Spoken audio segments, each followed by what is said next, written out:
সংস্কার ইটসেলফ একটা কৌতুকের বিষয়ে পরিণত হয়েছে, কিন্তু সমস্ত রাজনৈতিক দলগুলোই এই সংস্কারটা একটা মূলা হিসাবে বা একটা ধরেন এই একটা এসি রুমে বসে সংস্কার করবে, দেশ উদ্ধার করে ফেলবে, এরকম একটা জায়গা থেকে ফ্রেম করছে, ফ্রেম করে জনগণের বিরক্তি উদ্রেক করছে। আমি বলবো এটা।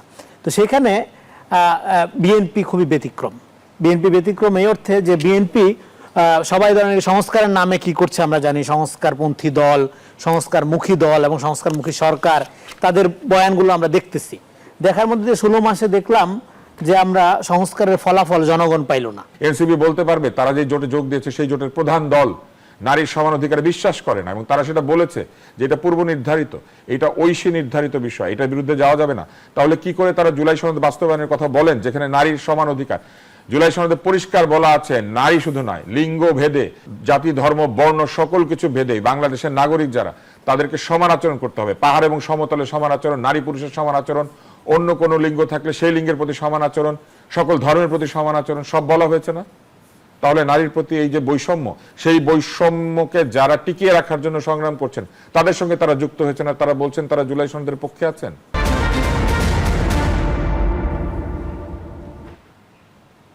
বাংলাদেশের রাজনীতিতে এক দীর্ঘ বিরতির পর আবারও ফিরে এসেছে একটি ঐতিহাসিক ও গণতান্ত্রিক রীতি।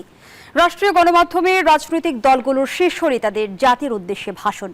1991 সালে বিচারপতি শাহাবুদ্দিন আহমেদের হাত ধরে যে সংস্কৃতি শুরু হয়েছিল, সর্বশেষ 2008 সালের নির্বাচনের আগে জাতির উদ্দেশ্যে ভাষণ দিয়েছিলেন রাজনৈতিক নেতারা। দীর্ঘ 18 বছর পর এবারে ত্রয়োদশ নির্বাচনে তা আবারও প্রাণ ফিরে পেয়েছে। এই নতুন রাজনৈতিক মেরুকরণে আজ বিটিভি ও বেতারে জাতির সামনে নিজেদের রোডম্যাপ তুলে ধরেছেন বিএনপির চেয়ারম্যান তারেক রহমান ও জামায়াত ইসলামীর আমির ডাক্তার শফিকুর রহমান। এরই মধ্যে ভাষণ দিয়েছেন তরুণ প্রজন্মের প্রতিনিধি নাহিদ ইসলাম থেকে শুরু করে মাওলানা মামুনুল হক ও চরমোনাই পীরের মতো প্রভাবশালী নেতারা, যেখানে উঠে আসছে ফ্যামিলি কার্ড, বেকার ভাতা, বিচার বিভাগের সংস্কার আর বিভাজন মুক্ত বাংলাদেশ গড়ার নানা অঙ্গীকার। জাতির উদ্দেশ্যে ভাষণে কি ছিল, এই শিরোনামে আজ আমরা আলোচনা করব। দর্শক, আমি ফারনাজ জুই, সবাইকে আমন্ত্রণ জানিয়ে শুরু করছি নিউজ 24 এর নিয়মিত আয়োজন জনতন্ত্র গণতন্ত্র। নিবেদন করছে আড়াই সিল স্টিল।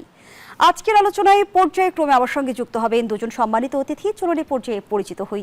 স্টুডিওতে আছেন রেজাউল করিম রনি, সম্পাদক জবান ও রাজনীতি বিশ্লেষক। স্বাগত জানাচ্ছি আপনাকে।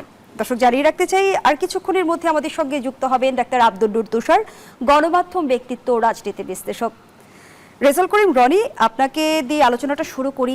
যেমনটি বলছিলাম যে প্রায় 18 বছর পর বিটিভির পর্দায় রাজনৈতিক নেতাদের ফেরা কিভাবে দেখছেন? ডেফিনেটলি এটাকে সবার আগে সবাইকে সালাম এবং কৃতজ্ঞতা জানাই যারা আমাকে দেখছেন শুনছেন। এটা ডেফিনেটলি না, আপনার এতদিন পরে ইলেকশন হচ্ছে, ইলেকশনের আমেজের মধ্যে একটা নতুন মাত্রা যোগ করেছে এবং এই নির্বাচনী বক্তব্যের মধ্য দিয়ে রাজনৈতিক দলের প্রধানগণ, বিভিন্ন দলের প্রধানগণ, তারা সরাসরি জনগণের কাছে তাদের যে আপনার পরিকল্পনা, প্রতিশ্রুতি, কর্মসূচি দেশকে ঘিরে, সেগুলো জানানোর সুযোগ পেয়েছেন, জানিয়েছেন, এবং জানানোর মধ্য দিয়ে বাংলাদেশের মানুষ রাজনৈতিক দলগুলোর সম্পর্কে একটা স্পষ্ট ধারণা পাবে, তাদের চিন্তা ভাবনা সম্পর্কে এক ধরনের মূল্যায়নের সুযোগ পাবে, যেহেতু প্রত্যেকেই আপনার তার ভালো ভালো দিকগুলো বা তার গুরুত্বপূর্ণ দিকগুলো জনগণের সামনে তুলে ধরার চেষ্টা করেছেন। তো সেই দিক থেকে বলতে গেলে এইটার একটা গুরুত্ব আছে। কিন্তু এখানে 5 তারিখের গণঅভ্যুত্থানের পরে যেটা হচ্ছে যে রাজনীতিতে আকাঙ্ক্ষাটা কমন, সবাই ধরেন এই যে সংস্কার, জুলাই সনদ, হ্যাঁ, এবং আপনার নতুন বাংলাদেশ, এই শব্দগুলো আমরা কমন দেখি। তো এবং এটাকে কেন্দ্র করে বাংলাদেশে একটা পোলারাইজেশন হচ্ছে। সেই পোলারাইজেশনে আমরা দেখলাম যে সংস্কার ইটসেলফ একটা কৌতুকের বিষয়ে পরিণত হয়েছে, কিন্তু সমস্ত রাজনৈতিক দলগুলোই এই সংস্কারটা একটা মূলা হিসাবে বা একটা ধরেন এই একটা এসি রুমে বসে সংস্কার করবে, দেশ উদ্ধার করে ফেলবে, এরকম একটা জায়গার থেকে ফ্রেম করছে, ফ্রেম করে জনগণের বিরক্তি উদ্রেক করছে। আমি বলবো এটা। তো সেখানে বিএনপি খুবই ব্যতিক্রম। বিএনপি ব্যতিক্রম এই অর্থে যে বিএনপি সবাই ধরনের সংস্কারের নামে কি করছে আমরা জানি, সংস্কারপন্থী দল, সংস্কারমুখী দল এবং সংস্কারমুখী সরকার, তাদের বয়ানগুলো আমরা দেখতেছি।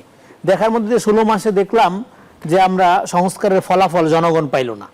হ্যাঁ, অনেক সংস্কার হচ্ছে, অনেক সংস্কার কথা বলা হচ্ছে, এটা বলা ভালো, কিন্তু জনগণ কোনো ফ্যাসিলিটি বা সংস্কারের বিষয়টি পাচ্ছে না। কিন্তু সেখানে তারেক রহমান বলছে সংস্কার না, তারেক রহমান বলছে যে দেশ পুনর্গঠনের কথা, এবং দেশ পুনর্গঠন করতে হলে কি লাগবে, জনগণকে সাথে নিয়ে করতে হবে। এসি রুমের সংস্কার প্রস্তাবনা, যেমন ধরেন এই যে 84টা সংস্কার প্রস্তাবনা দিলেন, সেখানে কৃষি সংস্কার নিয়ে কমিশনে হয় নাই। কৃষি প্রধান দেশ, এটা একটা দুধের শিশুও জানে, এই দেশের কৃষকদের ভাগ্যের উন্নয়ন না হলে দেশের উন্নয়ন হবে না। সেটা সংস্কার নিয়ে কোনো কমিশন হয় নাই, কিন্তু আপনি সমাজকে ভাগ করে ফেলছেন একদল সংস্কারের ঠিকাদার আর একদল সংস্কারের বিরুদ্ধে। ফলে এই যে সংস্কারের নামে যে রাজনীতি, এইটা এর আগে আমরা দেখছিলাম এই যে 111-এর সময় কিন্তু দুর্নীতিবাজ বলে একটা রব তুলে রাজনীতি করা হয়েছিল। ফলে দেখেন আমাদের রাজনৈতিক দলগুলোর অনেক সমস্যা আছে, বিএনপির আছে এবং অন্যান্য দলগুলোর আছে, কিন্তু রাজনৈতিক সমস্যার সমাধানটা রাজনৈতিকভাবেই করতে হবে। রাজনৈতিক সমস্যার সমাধান যদি রাজনীতিকে পাশ কাটিয়ে অন্য কোনোভাবে করার চেষ্টা করা হয়, তার পরিণতি আত্মঘাতী শুধু না, এটা ডেঞ্জারাস হয়। তার উদাহরণ ইতিহাসে বিভিন্ন সময় আছে। ফলে এখন আমাদের সংস্কারে পোষাবে না, আমাদের যেটা করতে হবে, দেশ পুনর্গঠনের কর্মসূচি লাগবে, সমস্ত কিছু নতুন করে গঠন করতে হবে। পুনর্গঠনটা কতটা বাস্তবায়নযোগ্য সে আলোচনা আমি ফিরবো পরবর্তী কিন্তু সেই পুনর্গঠনটা জনগণকে সাথে নিয়ে, এসি রুমের বুদ্ধিজীবী, বিদেশ থেকে ভাড়া করা পণ্ডিতদের দিয়ে। ইতিমধ্যে আরো একজন অতিথি আমাদের সঙ্গে যুক্ত হয়েছেন, ডাক্তার আব্দুল নূর তুষার, গণমাধ্যম ব্যক্তিত্ব, রাজনীতি বিশ্লেষক। স্বাগত জানাচ্ছি আপনাকেও। ধন্যবাদ। যেমনটি আসলে শুরুতেই বলছিলাম, বাংলাদেশের রাজনীতিতে এক দীর্ঘ বিরতির পর আবারও ফিরে এসেছে ঐতিহাসিক ও গণতান্ত্রিক রীতি, রাষ্ট্রীয় গণমাধ্যমের রাজনৈতিক দলগুলোর শীর্ষ নেতাদের জাতির উদ্দেশ্যে দেয়া ভাষণ। এবং দীর্ঘ সময় পর রাষ্ট্রীয় গণমাধ্যমে এই ভাষণ কি ভোটারদের মনকে প্রভাবিত করবে? না, বরং এই ভাষণ এই সরকারের যে এক ধরনের আচরণ রয়েছে পক্ষপাতমূলক, সেটাকেই বরং দেখিয়েছে। আইনের মধ্যে থেকে এই ভাষণ বা এই বক্তৃতা যেটাই হোক হতে পারে, কিন্তু একটি জোটের পক্ষ থেকে যখন 3 জন বক্তৃতা দিতে পারেন, আরেকটি জোটের পক্ষ থেকে 1 জন বা আরেকটি পক্ষ থেকে 1 জন, তখন কিন্তু এমনিতেই লেভেল প্লেইং ফিল্ড থাকে না। কারণ তাদের উদ্দেশ্য এক, লক্ষ্য এক, তারা একই ধরনের প্রতিশ্রুতি প্রায় কাছাকাছি দিয়ে নির্বাচন করছেন। অতএব আপনি ধরেন যদি বলেন এক্স, তাহলে আমি একবার সুযোগ পাচ্ছি এক্স বলার, আর ওনারা ওয়াই বলার সুযোগ পাচ্ছেন 3 বার। এটা হওয়া উচিত হয় নাই। এটা থাকলেও তাদেরকে বলা উচিত ছিল যে আপনারা যেহেতু জোটবদ্ধভাবে ইলেকশন করছেন, জোটের পক্ষ থেকে 1 জন বলেন। শুরু থেকেই নানান ধরনের আমি বলবো যে কৌশল অবলম্বন করা হয়েছে। যে কৌশলের মধ্যে একটি ছিল যে আপনি যদি জোট করেন তাহলে সেই জোটে প্রতীক এক হতে পারবে না। প্রতীক এক হতে না পারলে জাতীয় সরকার কি করে একসাথে হতে পারে? আপনি প্রতীক এক করতে পারেন না, কিন্তু সরকার একসাথে করতে পারবেন। এবং বলা হয়েছে এটা নির্বাচনী সমঝোতা। সেই কথা বলে নির্বাচন কমিশন সবাইকে বাধ্য করেছে যে আপনি আলাদা আলাদা প্রতীকে নির্বাচন করতে হবে। এবং এই আলাদা আলাদা প্রতীকের সুযোগ নিয়ে আবার বলা হয়েছে যে যেহেতু তারা আলাদা আলাদা প্রতীকে, তাই যার যার দল থেকে তারা বক্তৃতা দিবেন, এবং 30টির বেশি, সম্ভবত 30টি আসন থাকলে এরকম বক্তৃতা দেওয়া যায়। কিন্তু জাতীয় পার্টিকে বক্তৃতা দিতে পেরেছে? এটা আমি জানি না, বা পারবে, এটা আমার জানা নাই। ফলে আপনি তো, তারা তো 200-র উপরে আসনে দিয়েছে, তো তারা কি দিতে পেরেছে বা দিয়েছে? এইটা একটা প্রশ্ন। এবং অনেক জায়গাতে আমরা শুনেছি যে যারা আবেদন করেছিলেন তাদের অনেকে সুযোগ পান নাই। বিটিভি জানিয়েছে তারা আবেদন ঠিকমতো বুঝে পান নাই। অন্তত আমি কমিউনিস্ট পার্টিটা বলতে পারি, পরে কমিউনিস্ট পার্টিকে জানানো হয়েছে, রাজিকুজ্জামান রতন সাহেব বলেছেন যে জানানো হয়েছে যে তারা আবেদন নাকি পানি নাই, কিন্তু তারা পরে বিটিভিকে জানিয়েছেন যে আবেদন তো আপনারা বুঝে পেয়েছেন। তখন বলে ও আমরা মনে হয় মিস করে গেছি। তো এই যে আচরণ, এইটা হচ্ছে একটি। আর আরেকটি হচ্ছে যে ভাষণের জায়গায় থাকবে, কিন্তু এই ভাষণ আসলে কেউ যে কারো উপর যে প্রভাব বিস্তার করবে না, তার একটি বড় কারণ হচ্ছে এই বাংলাদেশ টেলিভিশনকে আগের মতোই একটি বাক্সে পরিণত করে রাখা হয়েছে। এই সরকারও ঠিক একই ধরনের বাক্সেই সেটাকে পরিণত করে রেখেছেন। এইটাকে স্বায়ত্তশাসিত প্রতিষ্ঠান হিসেবে গড়ে তোলার যে এক ধরনের প্রতিশ্রুতি তারা মুখে মুখে সবসময় দিয়েছেন, রাজনৈতিক দলগুলোও দিয়েছিল, এবং এই সরকারও বলেছিল যে গণমাধ্যমের চরিত্র বদল করা হবে। সেখানে রাষ্ট্রীয় এই গণমাধ্যমের চরিত্র আগের মতোই আছে। এটি একসময় বলতো সাহেব বিবি গোলামের বাক্স, তারপরে এটা এখন সাহেব বিবি গোলাম এবং এই অন্তর্বর্তীকালীন সরকারের বাক্সে পরিণত হয়েছে। সেইখানে একদম সহজভাবে বলি, গত 18 মাসে আপনারা আমাকে দেখেন নাই এরকম কোনো টেলিভিশন নাই, শুধু বাংলাদেশ টেলিভিশন আমাকে ডাকে নাই। আপনার কি মনে হয় কেন ডাকে নাই? এটা জবাব ওনারা দিতে পারবেন? পারবেন না। এই একই অবস্থা এর আগেও ছিল। আওয়ামী লীগ আমলের শেষে 6 বছর বাংলাদেশ টেলিভিশন তো দূরের কথা, কোনো টিভি যাতে আমাকে ডাকতে না পারে সেই জন্য প্রভাব বিস্তার করা হতো, এবং ওই অবস্থাতেই বাংলাদেশ টেলিভিশন এখনো রয়ে গেছে। দীর্ঘদিন সেই বিটিভিতেই আপনি কাজ করেছেন? শুধু বিটিভিতে কাজ করি নাই, বিটিভিতে আমি ছোট থেকে বড় হয়েছি, কিন্তু সেই টেলিভিশনে আমাকে গত 18 মাসে ডাকে নাই। আমার কথা যদি এতই খারাপ হতো তাহলে অন্য টেলিভিশনে আমাকে ডাকে, বিটিভি কোনো আমাকে চোখেই দেখে নাই গত এই অন্তর্বর্তী সরকারের সময়। এটার উত্তর ওনারা দিতে পারবেন না, কারণ এইটাই হচ্ছে ওনাদের সংস্কার। ওনারা যে সংস্কারের কথা বলেছেন সেই সংস্কারে বিচার বিভাগে হস্তক্ষেপ বন্ধ হয়েছে, হয় নাই। বিচার বিভাগে হস্তক্ষেপ বন্ধ হয় নাই, সেটা অসংখ্য প্রমাণ আছে। দ্বিমুখী আচরণ করা বন্ধ হয়েছে। ওনারা এক এক দলের সঙ্গে এক এক রকম আচরণ করেছেন, অথচ সব দলের সঙ্গে সমান আচরণ করা তাদের উচিত ছিল, এবং সেটাই আমরা ভেবেছিলাম। আপনার বক্তব্যের মধ্য দিয়ে অনেকগুলো অসামঞ্জস্য বিষয় কিন্তু আপনি তুলে ধরলেন। তাহলে এই যে জাতির উদ্দেশ্যে শীর্ষ নেতারা ভাষণ দিল, সেটা কি শুধুমাত্র আনুষ্ঠানিকতায় পরিণত হলো? না না, এখানে বোঝানোর চেষ্টা করা হয়েছে, দেখো একদিকে অনেকে আরেকদিকে একা। এটা হচ্ছে মানুষের মনোজগতে এক ধরনের প্রভাব বিস্তার করার চেষ্টা। আলহামদুলিল্লাহ যে বাংলাদেশ টেলিভিশন বেশি লোক দেখে না, এবং এই টেলিভিশন এইভাবে চললে ভবিষ্যতে এটা দেখবেও না। এটা যত কম দেখবে মানুষের তত মঙ্গল। এটা একসময় বাতাবি লেবুর টেলিভিশন ছিল, এখন এটা বায়বীয় টেলিভিশনে পরিণত হয়েছে। আপনি এখানে আমরা 3 জন আছি, আপনাদের সামনে যত ক্যামেরাম্যান আছে, প্রশ্ন করেন বাংলাদেশ টেলিভিশনে নিয়মিত প্রচারিত হয় কি কি অনুষ্ঠান আছে, আপনি জানেন 2টার নাম বলতে পারবে লোকে। একটা নতুন করে একটা বিতর্ক, বাংলাদেশ টেলিভিশনে কি প্রচারিত হয় লোকজন জানে না। বাংলাদেশ টেলিভিশনে কোনো জনপ্রিয় অনুষ্ঠান নাই। বাংলাদেশ টেলিভিশনে কোনো জনপ্রিয় নাটক, সিনেমা কিংবা অন্য কোনো অনুষ্ঠানের কথা কেউ বলতে পারবে না। এর কারণ হচ্ছে বাংলাদেশ টেলিভিশন প্রকৃত অর্থে একটা গোলামের বাক্সে পরিণত হয়েছে, এবং সেই গোলামের বাক্স এমন জায়গাতে গিয়ে দাঁড়িয়েছে যে প্রকৃত গোলাম না হলে পরে সেখানে কাউকে ডাকে না, এবং তাকে কোনো আদর্শের গোলাম হইতে হয় না, সরকারের গোলাম হইতে হয়। এবং শিল্পী, সাহিত্যিক, সংস্কৃতবান লোকজন আজকাল বাংলাদেশ টেলিভিশনকে অ্যাভয়েড করেন। শুনলে লোকে এটা বলবে যে আপনি বাংলাদেশ টেলিভিশনের বিরুদ্ধে কথা বলছেন, কিন্তু এই জায়গাতে এটা প্রমাণ হয়েছে। বাংলাদেশ টেলিভিশন ঢেলে সাজানোর কথা ছিল, সেটা সাজিয়েছেন তারা তো সাজান নাই। বাংলাদেশ টেলিভিশনে যাতে সকলের মতামত নিরপেক্ষভাবে প্রচারিত হতে পারে সেরকম একটা অবস্থায় তারা গিয়েছেন, তারা সেখানে যান নাই। তারা বেতার এবং টেলিভিশনের প্রকৃত অর্থে কোনো গুণগত পরিবর্তন এনেছেন? আনেন নাই। এবং এদের পক্ষপাতমূলক আচরণ কি এখনো বন্ধ হয়েছে? আপনি বলেন বিনিয়োগ সম্মেলনের নামে বলা হয়েছে এইরকম বিনিয়োগ এসে ভেসে যাচ্ছে। আজকে কেন বলা হয় যে বাংলাদেশের এই পরিস্থিতিতে লোকজন বিনিয়োগ করতে পারবে না, বিনিয়োগে মানুষ অস্বস্তি বোধ করে? কেন বলা হবে আমাদের পোর্টের এফিসিয়েন্সি এত খারাপ যে বিনিয়োগকারীরা পোর্টে বিনিয়োগ করতে চায় না? কেন নারীর অধিকার নিয়ে এত কথা বলার পরেও আজকে একটা দল যে পরিষ্কার বলে দিল যে তাদের দলে নারী সমান অধিকার পাবে না? কোন একজন মন্তব্য করেছেন জুলাই সনদে কি নারীর সমান অধিকার না পাওয়ার কোনো কথা ছিল? জুলাই সনদের পক্ষে যারা, তারা যে একসঙ্গে বলছেন যে আমরাই জুলাই সনদের পক্ষে, অন্যদিক পুরোপুরি জুলাই সনদের পক্ষে নাই, এরকম একটা অভিযোগ কিন্তু উঠেছে। কিন্তু এই যে 3-4 জন বক্তৃতা দিয়েছেন যে জোট থেকে, এরা সবাই জুলাই সনদের কথা বলছেন। এনসিপি বলতে পারবে তারা যে জোটে যোগ দিয়েছে সেই জোটের প্রধান দল নারীর সমান অধিকারে বিশ্বাস করে না, এবং তারা সেটা বলেছে যে এটা পূর্ব নির্ধারিত, এটা ঐশী নির্ধারিত বিষয়, এটার বিরুদ্ধে যাওয়া যাবে না। তাহলে কি করে তারা জুলাই সনদ বাস্তবায়নের কথা বলেন যেখানে নারীর সমান অধিকার? জুলাই সনদে পরিষ্কার বলা আছে নারী শুধু নয়, লিঙ্গ ভেদে, জাতি, ধর্ম, বর্ণ সকল কিছু ভেদে বাংলাদেশের নাগরিক যারা, তাদেরকে সমান আচরণ করতে হবে। পাহাড় এবং সমতলে সমান আচরণ, নারী পুরুষের সমান আচরণ, অন্য কোনো লিঙ্গ থাকলে সেই লিঙ্গের প্রতি সমান আচরণ, সকল ধর্মের প্রতি সমান আচরণ, সব বলা হয়েছে না? তাহলে নারীর প্রতি এই যে বৈষম্য, সেই বৈষম্যকে যারা টিকিয়ে রাখার জন্য সংগ্রাম করছেন তাদের সঙ্গে তারা যুক্ত হয়েছে না। তারা বলছেন তারা জুলাই সনদের পক্ষে আছেন। জুলাই সনদ কি কোনো বায়বীয় ধারণা? এটা কি বায়বীয় বিষয় যে আমার ইচ্ছা হলো একটু মানলাম, আর ইচ্ছা হলো মানলাম? ধন্যবাদ জানাচ্ছি জনাব আব্দুল তুষার। রেজাউল করিম রনি, এই প্রশ্নের উত্তরটি নিয়ে বিরতিতে যেতে চাই। জুলাই সনদ কি কোনো বায়বীয় বিষয়? জি, অবশ্যই বায়বীয় বিষয়। কারণ হইল আপনার জুলাই সনদ বলতে আপনি কি বোঝেন? জুলাই সনদ এমন কি এটা কোরআন বাইবেল না যেটা হইলে বাংলাদেশ সোনায় সোহাগা হয়ে যাবে। আমি তো একটু আগে বললাম কৃষি সংস্কার কমিশনই গঠন হয় নাই, তো কৃষি সংস্কার লাগবে না বাংলাদেশের জন্য? এবং এই সংস্কার হয় নাই, বহু কয়টার বলবেন আপনি, প্রচুর বলা যাবে। তো সংস্কার করা উচিত ছিল, হয় নাই। তার মানে এই যে সংস্কারকে একটা তাবিজ বানিয়ে সবার গলায় ঝুলাই দেওয়ার চেষ্টা করা হচ্ছে, এটা গণ অভ্যুত্থান বিরোধী। আমাদের দরকার হইল দেশ পুনর্গঠন করা, শুধু সংস্কার দিয়ে হবে না। এই জন্য সংস্কার যদি করতে চাইতো সরকার, তাইলে সবার আগে আমলাতন্ত্র সংস্কার কেন করে নাই?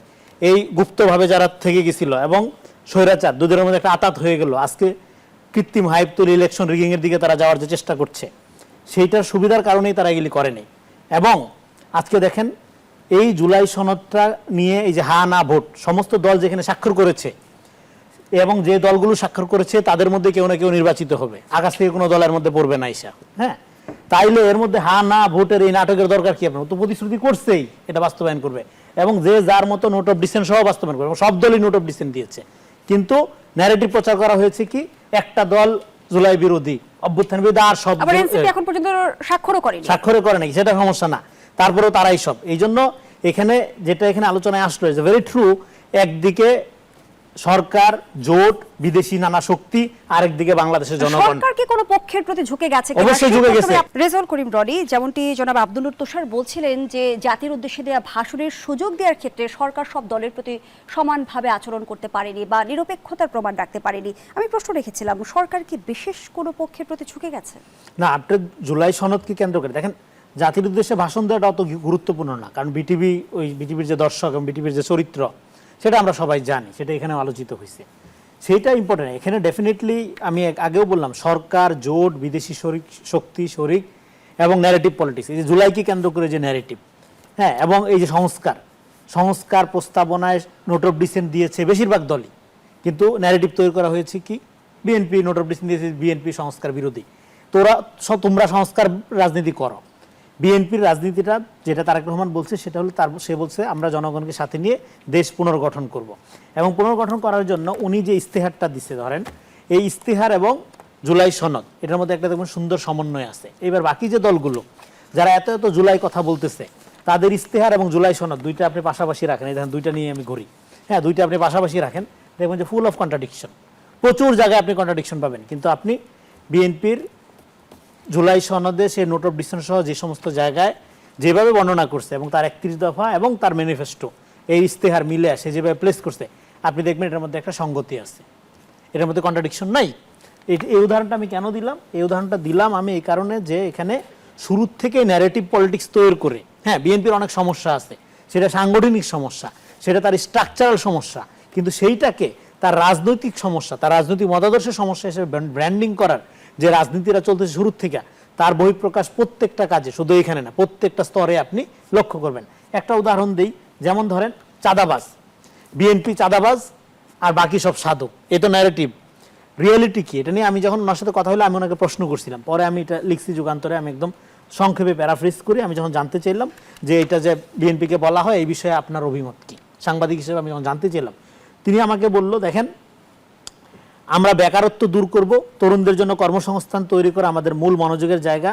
এর আগে আমাদের আসল প্রায়োরিটি হলো আইন শৃঙ্খলা ঠিক করা, জননিরাপত্তা নিশ্চিত করা। এটা ঠিক হলে চাঁদা ও দখলজনিত সমস্যার 60% ঠিক হয়ে যাবে।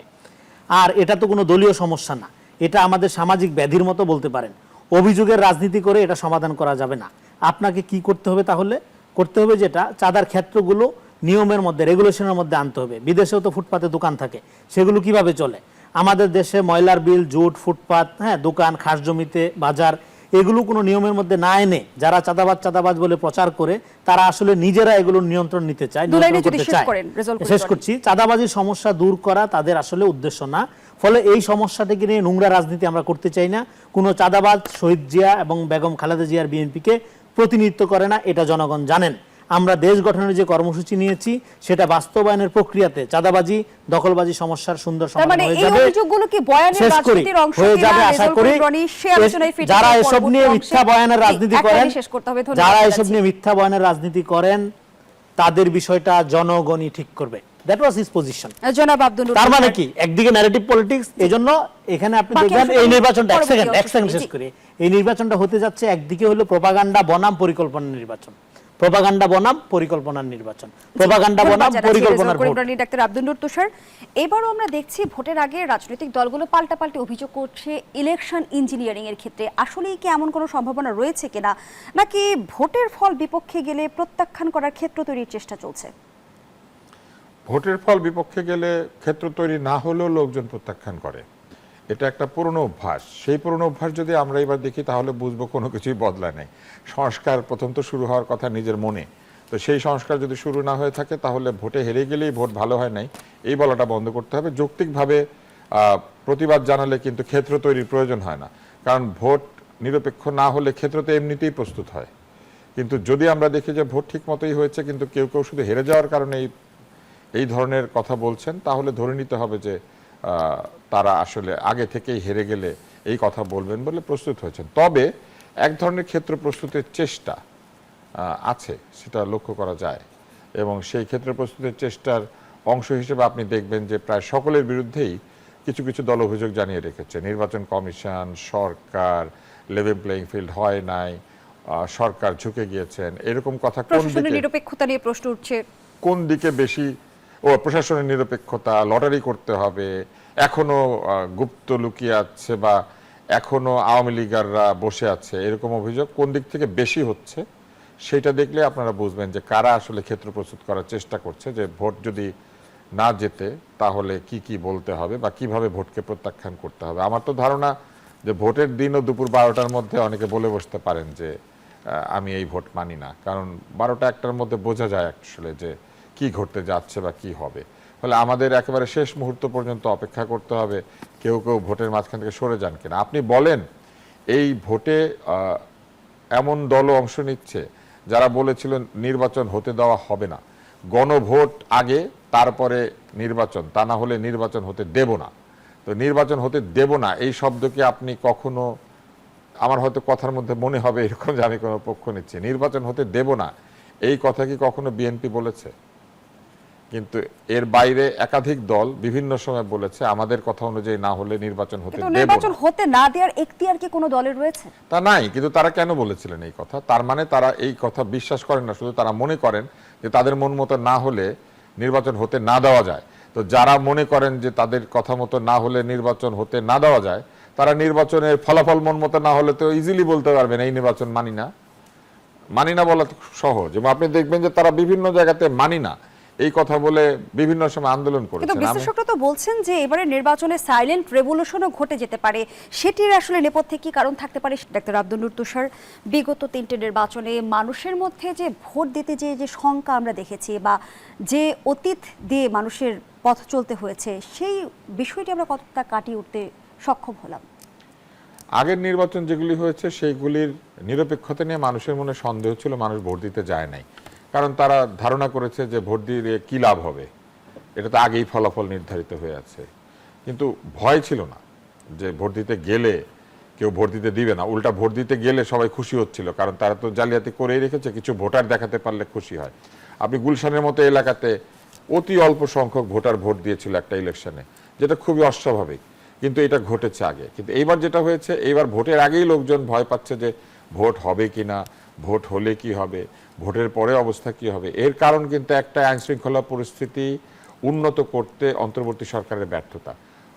যদি আইনশৃঙ্খলা পরিস্থিতির উন্নতি হতো এই অন্তর্বর্তী সরকারের সময়, তাহলে এই সংখ্যা একদমই থাকতো না। এবং আমরা যেমনটি জানি যে আগামীকাল সকাল 7টায় প্রচারণা শেষ হচ্ছে, কিন্তু আমরা জানি যে শেষ মুহূর্তে কিন্তু এক ধরনের টাকা লেনদেনের প্রয়াস চলে বা বিভিন্ন আমরা দেখি যে ভোটারকে প্রভাবিত করার অপচেষ্টা চলে, সেগুলো নিয়ন্ত্রণে মাঠ প্রশাসনের ভূমিকা কেমন দেখছেন?